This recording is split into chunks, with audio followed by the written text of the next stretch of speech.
When we talk about, think about this. When we talk about you having value because of what you do or how you look and these sorts of things, what are we really talking about? Let's play the why exercise. All right, you feel better about yourself because you're driving a nice car. Why? Why? Is it because of the pleasure, just the pleasure you get from driving the nice car? Why do you feel better about yourself when you're driving a nice car? Because of what people think. You see, it's not just having the car. There has to be a reason why having the car makes you feel better about yourself. Think about that. What about having a one type of car or another type of car? Why would that have anything to do with how you feel about yourself at all? You ever wonder that? Well, why would it? Because of what people think. Let's flip that around on its head. Let's say you're driving a big stinker of a car. It's got big rust spots all over it. It's 40 years old. Muffler makes a lot of noise. And now you feel worse about yourself. Why do you feel worse about yourself? Is it the car making you feel worse about yourself? No. What about you driving that car is it that's making you feel worse about yourself? What people think.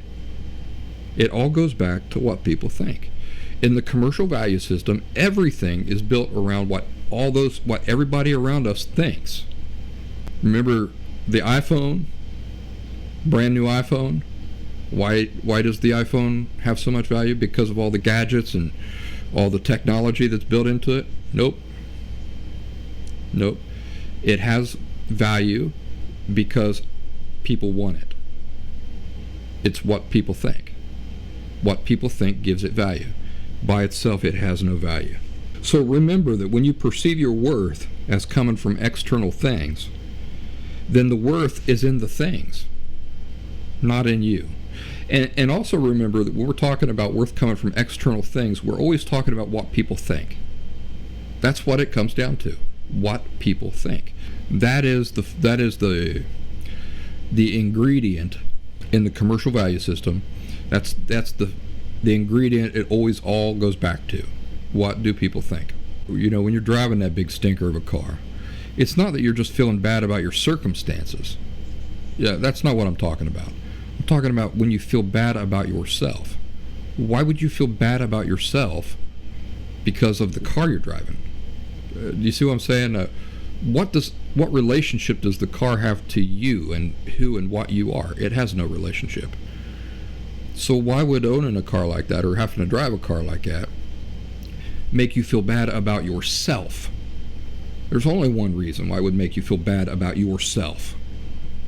It's because of what you fear other people think when they see you driving that car. When you perceive your worth as coming from external things, then the worth is in the things, not you. It's in their opinions. It's in everybody's opinions, not in you.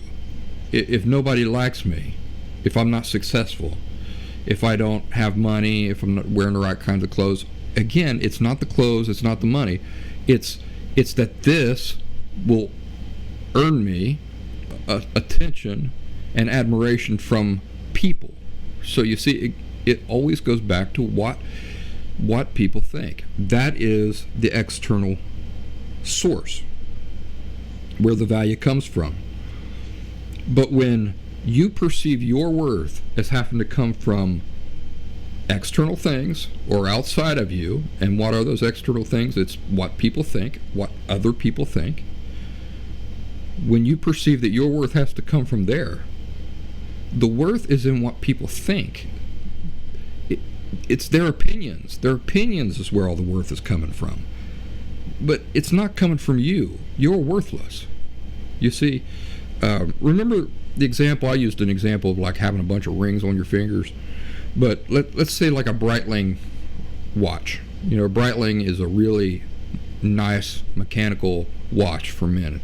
Really expensive. Let's say, you have an $8,000 Breitling wristwatch, and you say to somebody, hey, look at this. Look at my wrist. My wrist is worth $8,000. Is that right? Because you've put the Breitling wristwatch on your wrist, is your wrist worth $8,000? No. The wristwatch, the Breitling wristwatch, is worth $8,000. If you take the wristwatch off, the wristwatch is still worth $8,000, right? But your wrist is not. That's the way external value works. The wrist itself, to say that it's worth $8,000 because it has a Breitling wristwatch on it, is really a screwy way of looking at the thing. But unhealthy people look at everything that way, and nobody catches it.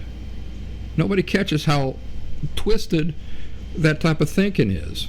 I always think about these celebrities who have to be wearing designer clothes all the time.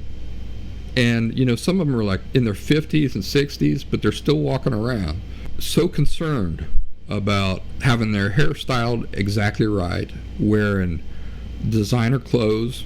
They've always got the dark shades on, they got their hair styled just right, but they're wearing designer clothes, and you don't see them wearing shirts and pants from Walmart, do you? But still, I always think of them when I'm thinking about this topic, about how the value is in the trinkets, the value is in the junk that they're wearing, these clothes that they've spent too much money for and stuff. It doesn't make them worth more. It doesn't add to their inherent worth as people. The same way with jewelry.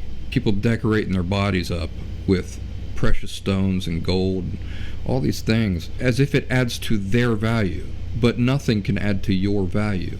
It's not you. If it's not you, it can't add to you.